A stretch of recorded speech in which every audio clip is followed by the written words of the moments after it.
Hello to all of our Bible Way Media Classroom students. We are so thankful that you're here today. This class session is being pre-recorded. That is, I'm recording before the proper time that we usually record, which is 4 o'clock. So if you have any questions or comments, please email me. I have received some of your questions and comments, and I apologize. That is through email. And I apologize that I have not gotten back with you yet. Just give me time. I'm still going through your test, and I want to do that first. And then after I go through your test and some of your paragraphs and your memory work, then I will get to your questions. So just bear with me. I appreciate your patience. All of you are doing well. Those that are turning in their assignments are doing well. There are still some of you who have not turned in your test. Some of you who have not turned in your paragraphs for each week, so we would ask that you will get those in as soon as possible. We understand that you work and you have families, and we don't want you to be too stressed out about this. So just get it in as soon as you can, and we'd very much appreciate it. I talked about last week how we will be studying about the names of God from Exodus chapter 3. Matter of fact, that is where we are in our class this week. We pick up in Exodus chapter 3. We covered an introduction to Exodus last week, and we also covered chapters 1 and 2. This is going to be a fairly short class today, maybe 15-20 minutes, and the reason being is I just want to go over chapter 3. Chapter 3 is a key chapter to this book. It gives us the call of Moses. God chooses a leader who would be a mediator, really, in the Old Covenant. He would deliver law to the people, and he would be an important asset to bringing the Christ into the world. Moses is really a type of Christ, the type of the Messiah. And so we need to focus on Moses and his excuses and his early life from chapter 3, and we need to look at the name of God as mentioned in verses, We're looking at verses 13, 14, and 15. Really 13, 14, and 15 of chapter 3. All right, so we want to make sure we get that in today, and I don't want to rush through it, and so that's why I say that we're strictly going to stay on chapter 3 and make that our focus of this class session. All right, so we're in chapter 3, and we open up, if you will, in verse 1, where the Bible says, "Now Moses kept the flock of Jethro, his father-in-law, the priest of Midian, and he led the flock to the backside of the desert and came to the mountain of God, even to Horeb." So we find Moses here had the lowly occupation, a humble occupation of being a shepherd. He shepherded his sheep. That was a very lowly occupation, a humble occupation, one that was frowned upon to most people, especially when you think about him going to Egypt as a shepherd. Pharaoh not recognizing him as a servant of God, as a leader of God's people at first. And so Moses had a very humble occupation of being a shepherd. And we find that he kept the flock of Jethro, which was his father-in-law. If you remember, Jethro became a great asset in Moses' life in some later chapters where Jethro gave Moses some advice. Moses, you can't do it all by yourself. You need some help. You need some encouragement. And you can't take on all these responsibilities strictly on your own. What's good advice for us today? Sometimes we get bogged down. Sometimes we are trying to do 100 projects at one time, and we have 100 half-finished projects lying around. You ever find yourself in that situation? We want to make sure that we are trying to be as effective and proficient as we can in what we are doing, and make sure that we're giving God the glory and that we went all out in that specific project that we are undergoing, that we're undertaking. And that is what Jethro did for Moses in later chapters. We find that in verse 1, he led the flock to the backside of the desert, and he came to the mountain of God, which was Horeb. This was a very dry, desolate place of drought, a place of ruins, and so it's something to think about here. And we find in verse 2, and the angel, all right, of the Lord appeared unto him in a flame of fire out of the midst of a bush. So we have a representative, a messenger of the Lord that appeared to him in a flame. That's the idea of an angel. All right, it comes from a Greek word that simply means messenger, representative. So a representative, a messenger of Jehovah, appeared to Moses in a flame. Now notice, and he looked, and behold, the bush burned with fire, and the bush, but the bush was not consumed. It didn't burn up. Can you imagine that scene? Here you are all alone, the backside of the desert, a desolate place, a place where no one else is around, and you see this little bush here at the mount of Mount Horeb, burning, but it's not burning up. What an amazing sight this would be. Friends, this was a miracle. It is something that would defy nature, something that cannot be done today unless the hand of God was there. And the times of the miraculous have ceased. God doesn't work or manifest himself in the miraculous way anymore. But here we have an appearing in a burning bush. In verse 3, notice, and Moses said, I will not turn aside and see this great sight, why the bush is not burnt. Friends, I want us to understand something. It was necessary for Moses to suffer, to be challenged, to go through some trials and temptations to strengthen him for the mission at hand. I mean, this man was about to lead millions of Israelites through a wilderness wandering, a wilderness journey, a desert for 40 some years. I mean, he was going to need to be strengthened. He was going to need to build courage if he wanted to be a true servant of God. And look at verse 4. And when the Lord saw that he turned aside to see, God called unto him out of the midst of the bush and said, Moses, Moses. And he said, Here am I. Friends, as far as we know, Moses has never seen a supernatural event. All right? Moses may have seen a supernatural event. He may have seen a miracle up to this point. But as far as you and I know, he's never seen a miracle. As far as we know, he's never seen a supernatural event. So this was something new to him. Something that was awe-stricken. Something that caught his attention. Something that he's never seen before. Something that really seemed odd at first. And so this caused him to question. This caused him to think about what's going on and to consider some things.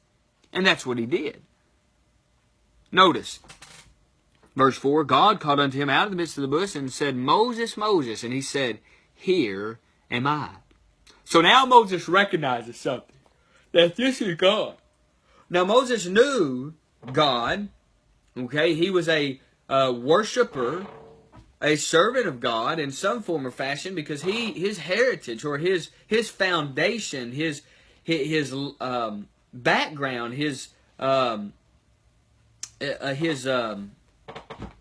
even his religious background was not of the Egyptians. I mean, he was brought up under the Egyptians. He learned of the Egyptians, but he was by birth an Israelite. Okay, and so that's something to think about. He knew God, so when God appeared to him in the burning bush, it was no question. This miracle confirmed that this was from God. Who else could it be? In verse 5, and he said, Draw not nigh hither. Put off thy shoes from off thy feet, for the place whereon thou standest is holy ground. So Moses found himself on holy ground. Was the ground itself inherently, in and of itself, holy? No. It was holy because God was in the vicinity. God was in his presence. And when God is in the presence, or when you come into the presence of God, you have to recognize that he is holy and he expects you to be holy. And that's what he demanded of Moses. take off your shoes, take off your sandals, because this is holy ground. I'm in your presence, and you need to revere my name, respect my name, okay? Honor my name, all right? And that's what Moses did.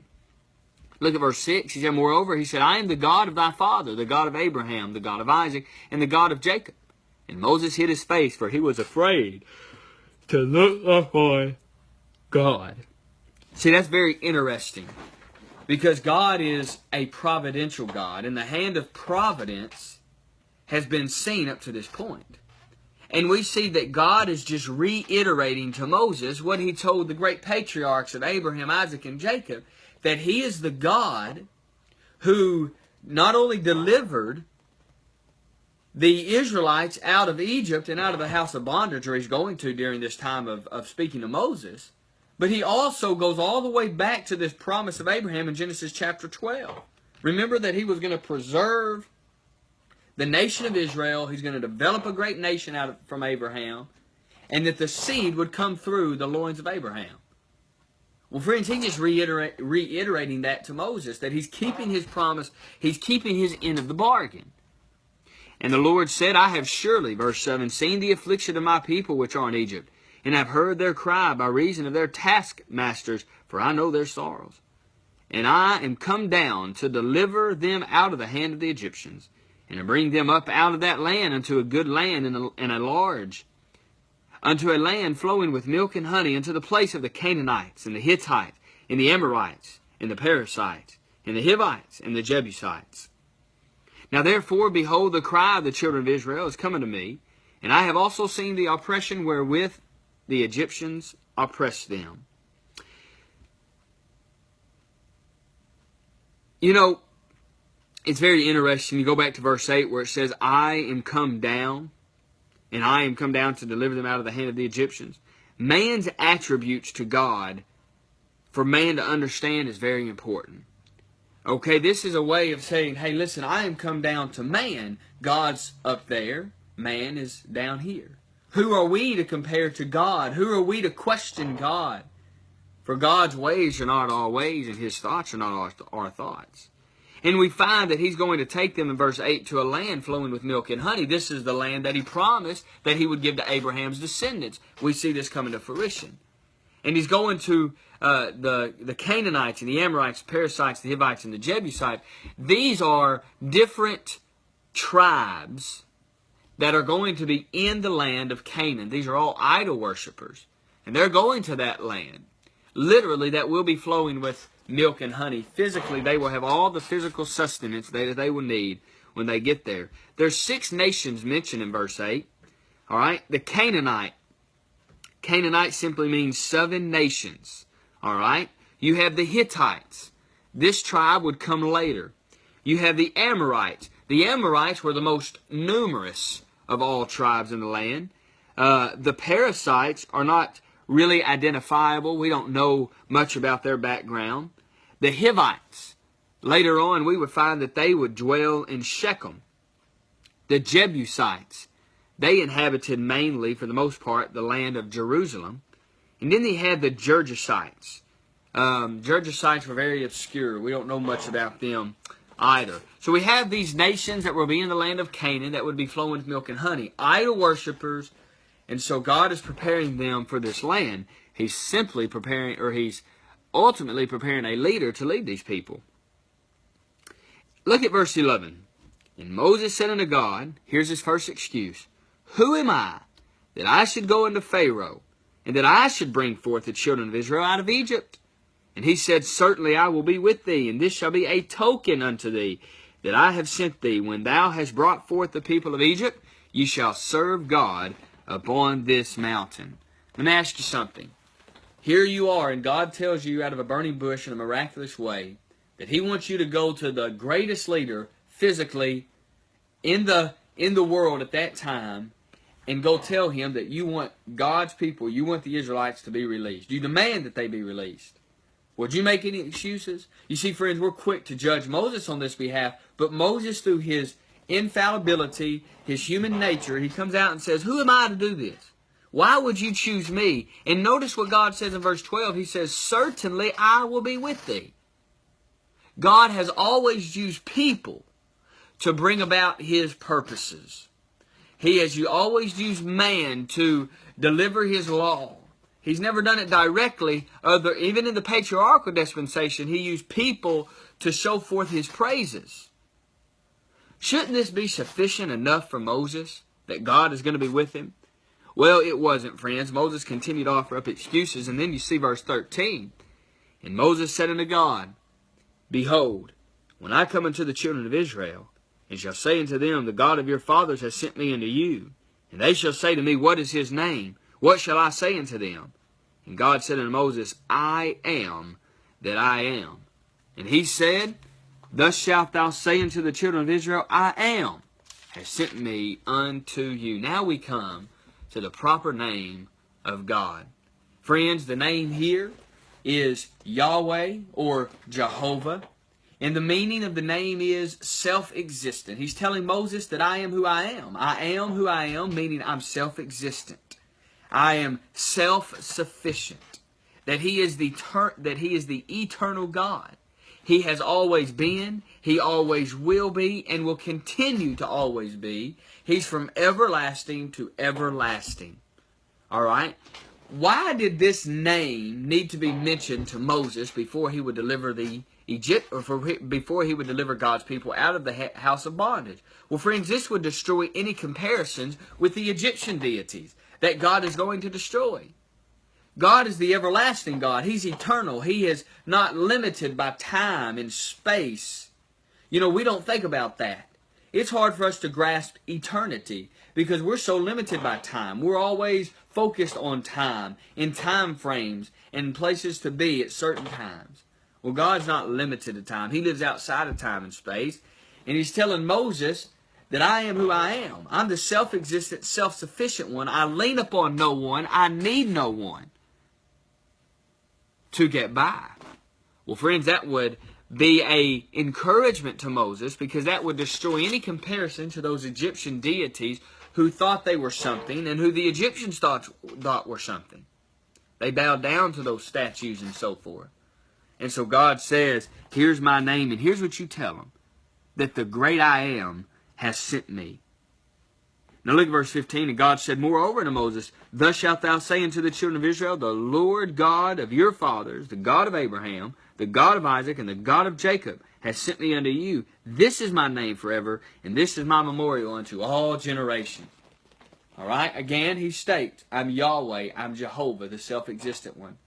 All right? And He also tells Moses to tell the children of Israel that this is the God that made the promise to Abraham. These people would know about that promise. They would know about that time. And so this would be very encouraging to them that God promised in Genesis chapter 15 that they would be in a land that is not theirs and they'd be afflicted there for 400 years.